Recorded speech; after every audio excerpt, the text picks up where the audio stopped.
আমরা হলাম কৃষি লোক, এই মাঠে খেতে কাজ করি এবং আমরা খুব পরিশ্রম হয় আমার। মনে করেন যে দেখা যাচ্ছে মাঠে গেলাম, কোনো গাছগাছড়া নাই, কোনো একটা মানে আশ্রয় কোনো নেওয়ার কোনো মনে করেন যে আমার কোনো বুদ্ধি নাই। রোদে পিটি পড়া লাগে, এমন সময় মেঘ বৃষ্টি এলো, এমন সময় ঠেড়া পড়লো। হ্যাঁ, ঠেড়া পড়ে দেখা যাচ্ছে হঠাৎ করে কোনো দিকে জ্বর মতন বুদ্ধি নাই। যেমন কিছুদিন আগে আমার ভাই মারা গেছে, তখন মনে করেন যে একটা আশ্রয় নেব, কোনো বুদ্ধি নাই। এখন এই হলো হিসেব আমার একটা মনে করেন যে গাছগাছড়ার জন্য মনে করেন যে লাগার জন্য একটা মানে আমরা আবেদন করছি প্রধানমন্ত্রী ডক্টর ইউনূস তার কাছে একটা আমরা আবেদন করছি। এখন আপনারা যদি দয়া করেন আমার কৃষি লোকের জন্য একটু সাহায্য করেন। তাল গাছ অথবা মানে যে শিশু গাছ, হ্যাঁ, সেগুন গাছ, আকাশি গাছ, এইসব গাছের লাগে মনে করেন থাকলে একটা মনে করেন মানুষের গভীর করে আমার আশ্রয় নেওয়ার জন্য একটা মনে করেন ভালো হয়। আমরা গাছ গাউল একটু কম, গাছ গাউলের দরকার। তাল গাছ নাই বা যেই গাছে প্রতিরোধ করবো এই গাছ গাউল তো নাই। পরিমাণ মতো যদি গাছ গাউল থাকতো তাইলে আমরা প্রতিরোধ করতে পারতো। এই যে দুর্জলায় আপনার এদিন কোনো বৃষ্টি নেই, ঠেটা আইসে ফরসে মারা গেছে, এরপরে হালকা একটু বৃষ্টি আইছে, এই হয়েছে কারণ। আর এই জন্য একটু গাছ গাউল যদি লাগায় তাইলে আপনার যাইয়া প্রতিরোধ হইতে পারে। রৌদ্রের জন্য বা ঝড় বৃষ্টি আসলে মানে গাছগাছালি যদি পাশে থাকে তো অবশ্যই জিরানিরানো কিন্তু আমরা একটা আস্থা নিতে পারি। এখন যদি গাছগাছালি না থাকলে দূরে এক জায়গায় থাকার পরে মনে করেন যে বৃষ্টি ফট করে জ্বর আসলো, বৃষ্টি আসলো, ওর জায়গার কিন্তু জায়গা নাই। আর যদি দুইটা গাছগাছালি থাকে ওটা যেন একটু একটু নিরাপত্তা আশাবাদী করা যায় যে আমরা একটু নিরাপত্তা আছি, আমাদের কোনো সমস্যা হবে না, এটাই আর কি। আর তাড়াহুড়ো বলে তো মানুষ অনেক ধরনের মানুষই মারা যায়। আমাদের এলাকায় কুমিল্লা কিন্তু শ্রাবণ মাসও কিন্তু একজন লোক মারা গেছে, কুড়িগ্রাম বাড়ি। উনি বন্ধতে যাওয়ার পরে লাগাইতেছিল, তারপর যাইতে উনি টাড়া পড়ছে, খেতেই পাতে মারা গেছে উনি। এটা আমাদের দেখা। মানে ওখানে যদি বিশ্বাস সরকার গাছগাছালি মানে প্রত্যেকটা জায়গায় থাকে তা কিন্তু বৃষ্টি আসলে কিন্তু মানে বাড়ি পাশে যদি বাড়ি না থাকে তো মনে করেন যদি গাছগাছালি থাকে অনেকে একটু নিরাপত্তা কিন্তু আমাদের টাড়াটা কিন্তু অবশ্যই একটু ফিরতে পারে, যে নিরাপত্তা যে আমি এই জায়গায় থাকবো আমাদের উপরে কোনো টাড়া ডুড়া পড়তো না, এটা কি নিরাপত্তা। এটাই হলে সব থেকে আমাদের কৃষকের জন্য, গরিবের জন্য একটু আস্থান আর কি। মনে করুন আমাদের উত্তম কি বৃষ্টি টাড়া আসলে তারপর মনে করুন আমরা একটা গাছের ছায়ার মধ্যে আমরা দাঁড়াইলে মনে করুন সব থেকে ভালোই, আমরা এটাই ভালোভাবে বুঝি আর কি। আর এছাড়া আমরা কোনো নাই। আর মনে করুন দৌড় বাইরে মনে করুন বাড়িতে গেলে তা আমরা একটু রক্ষা, আর বন্ধ দাঁড়ায় থাকবো কোথায়, এছাড়া আমরা কোনো ভাও নেই।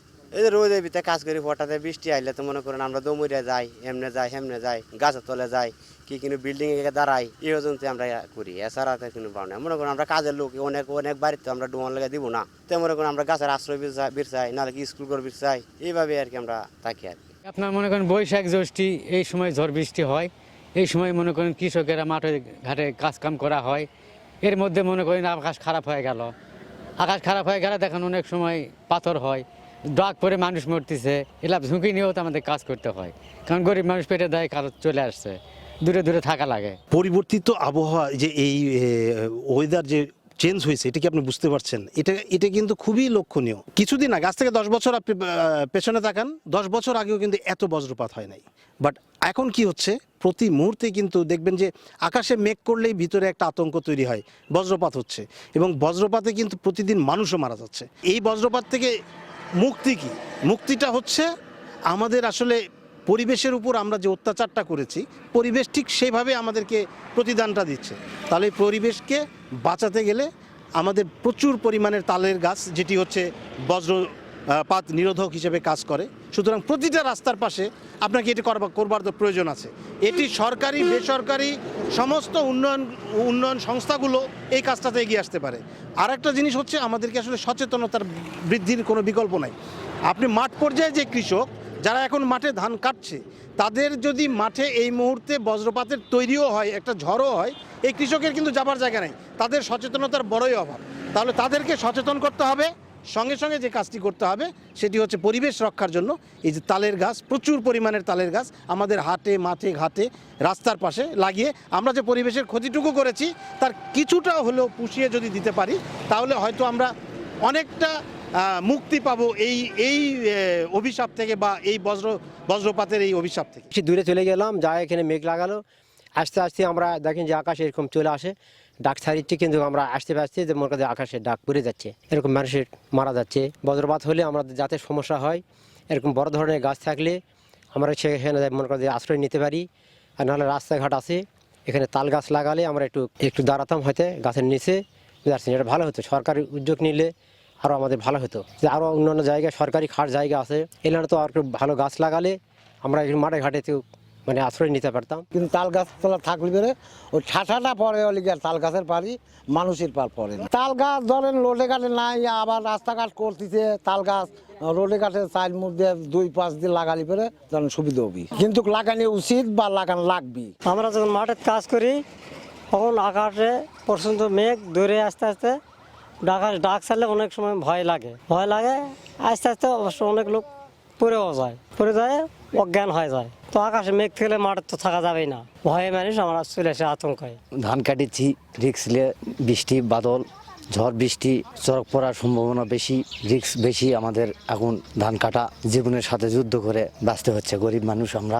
জুন জুলাই মাসে বর্জ্যপাতের সংখ্যা বেশি হয় এবং কি যারা 4-5টা গরু পালে তারা বাহিরে জমি জমায় যখন দেয় তখন খুবই আতঙ্কজনক থাকে।